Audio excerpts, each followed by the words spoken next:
یہ کہانی ایک جادوئی پتھر اور علی کے بارے میں ہے۔ علی ایک سمجھدار اور خیال رکھنے والا لڑکا تھا جو اکثر اپنے وقت کا کچھ حصہ دوسروں کی بھلائی کے لیے صرف کیا کرتا تھا۔ ایک دن علی دل کی خواہش پر ندی کنارے چلا گیا اور پانی سے کھیلنے لگا۔ علی کو پانی سے کھیلنا بہت پسند تھا۔ علی خوب انجوائے کر رہا تھا۔ اچانک اسے ایک چمکتا ہوا پتھر نظر آیا۔ جیسے ہی علی نے وہ پتھر اٹھایا، پتھر سے آواز آئی، علی میں تمہاری ایک خواہش پوری کر سکتا ہوں۔ علی کچھ دیر کے لیے حیران رہا۔ پہلے تو اسے خیال آیا کہ وہ اپنے لیے خوبصورت کپڑے یا کچھ کھلونے مانگ لے، لیکن پھر اچانک اسے اپنے گاؤں والوں کا خیال آ گیا۔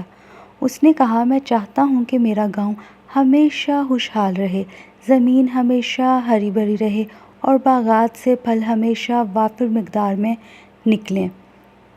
پتھر نے کہا، تمہاری خواہش پوری کی جاتی ہے۔